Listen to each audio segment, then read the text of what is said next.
Hello, today I want to share with you another piece of our curriculum for the 2018-2019 school year, and that is the Precious People curriculum, also from the Peaceful Press, just like the Peaceful Preschool curriculum that I talked about in an earlier video. This is the curriculum cover, and I actually had this sent off to the homeschool printing company to have them print it and bind it for me. When they do that, when they do this particular binding, it comes with the clear cover, so that's really nice. And then the back is also a clear cover like that. I can't get it separated though. So anyway, it's also got the clear cover on the back. So that's a really nice feature of having it done by the homeschool printing company. It's very reasonably priced. And I actually had them print two of the things from this curriculum, and then I decided to do the rest myself at home, which I may be regretting. I'm not sure yet. But currently, what I had them do was the regular curriculum that's about that big. It has the parents' information in it, and then the weekly grid and the assignments and all of that are in this book. Then I went ahead and sent this one off to be copied by them and done the same way with the binding. These are the readings and then also the book list for the Precious People curriculum. So inside here, what you'll find is like the readings and the copy work for week 1 are there. You'll find the book list at the back. So you've got a book list of picture books. And then to stretch the curriculum, it has not only picture books, but then you also have chapter books that work for your elementary students, and all the way up to resources for parents and older teens are there as well. So that just helps to stretch the curriculum. We are going to be using the Precious People with all of my kids who are, let's see, it's 7-year-old, a 9-year-old, a 12-year-old, and a 13-year-old. So they're all going to be using this curriculum. Now they're also going to be doing their own math and science. And then I think other than that, and handwriting, they're going to be doing handwriting, but they'll probably transition to the copy work here. So that won't be something we'll be doing anymore either. But the science and the math is going to be science, we use Apologia, and math is going to be Horizons and teaching textbooks. So that's what I had copied by the homeschool printing company.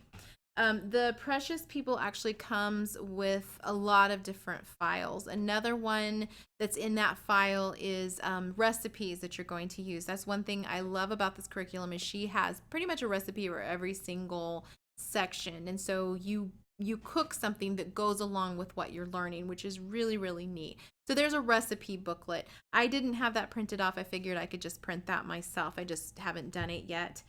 The other thing that I didn't print off, I didn't print any of the student pages because I figured if I did that, I was going to have to bind 4 different ones, and I figured I could just as easily print it off myself, and they could then do their copy work and things like that on those pages without it being bound.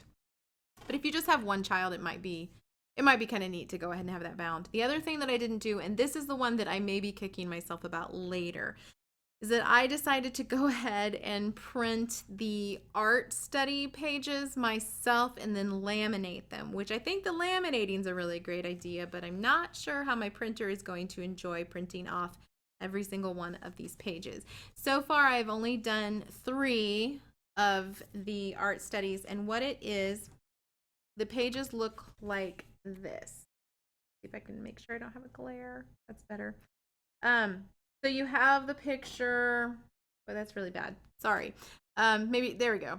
You have the picture that they're going to study, and then you have the name of it, you have the artist and the dates that they were painting, plus a little bio on them. And then she goes over, what you need to do for the artist study itself.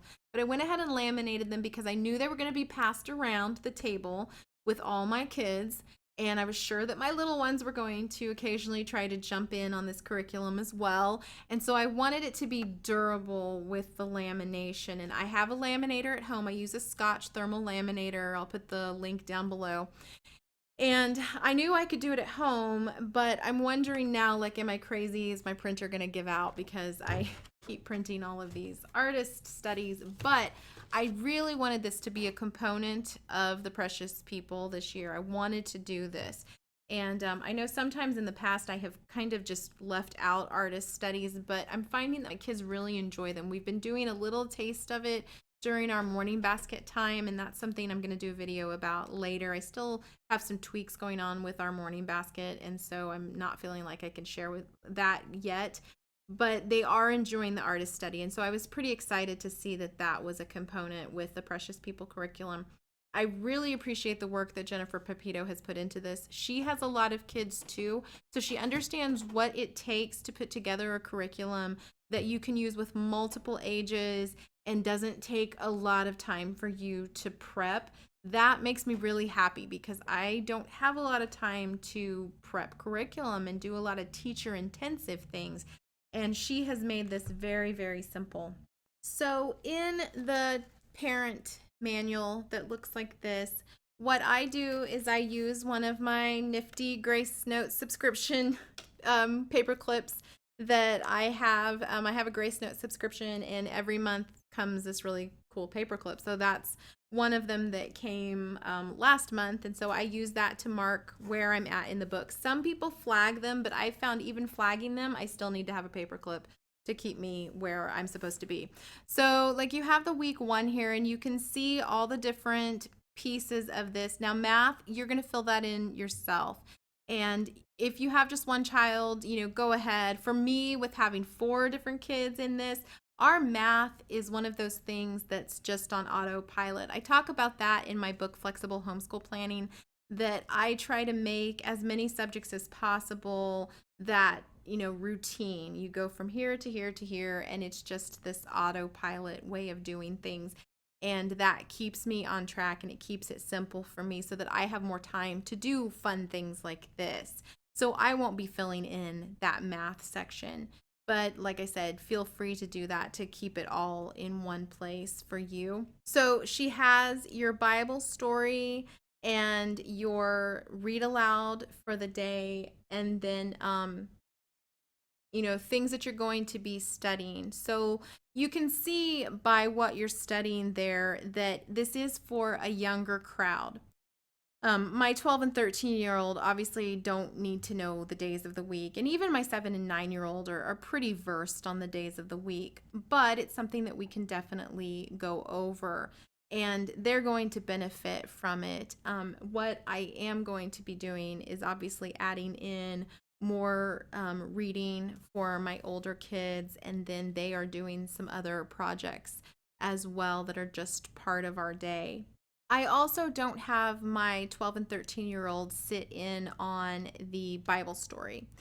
They are using the Bible readings from Ambleside Online, and I just printed that off for them and gave it to them in a folder. And so we do our morning basket time, and then at the very end is where I do the Bible story, and I dismiss my older kids to go do their private Bible time, and then I read from here to the younger sets. So I'm reading from here with everybody from 9 on down. And that's just what I've chosen to do to be able to manage the multiple ages. If you're using this with older children, you will definitely see things in the curriculum that you think, oh, that is really beneath them and I don't want to do that. And that's fine. Don't have them do that portion of the curriculum with you. But you may find that there's things in there that your older children didn't do when they were younger, and they are just as interested in it. Later on, there's an activity for cuneiform. I am pretty sure that my 12 and 13-year-old don't remember doing cuneiform because they were little bitty the last time that we did that in school with my older 2 kids. So they're going to enjoy that activity, even though it seems like, oh, it's a little beneath them. Well, it may be, but who doesn't like to write things in clay? And so go ahead and do some of those activities and just gauge it based on your individual child. If you don't think they're going to be interested in something, then dismiss them or have them do a different project or send them off to do their book, that's part of their reading schedule or whatever. I would not hesitate at all to use this for a multitude of ages because of that fact, because you can tweak it, you can change things, you can add things in. There's plenty of room for you to make notes, even if you aren't using like the math and the grammar section of this. Just mark those out and put some of the extra projects that you would like to do to stretch this curriculum. There are also Facebook groups for all of her curricula, so you can join that Facebook group and see what other parents are doing, because there's a lot who are doing these curricula with a variety of ages, and they have some fantastic ideas.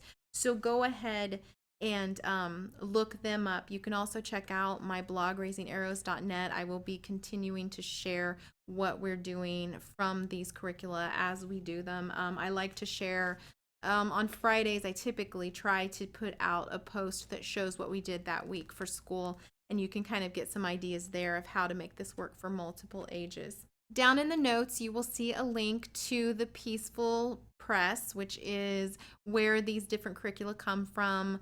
Like I said before, she has the Peaceful Preschool, the Playful Pioneers, and the Precious People. We're not doing the Playful Pioneers, but again, I've heard wonderful things about it. So check that out. She runs regular sales for 10% off, but it's really not an expensive curriculum.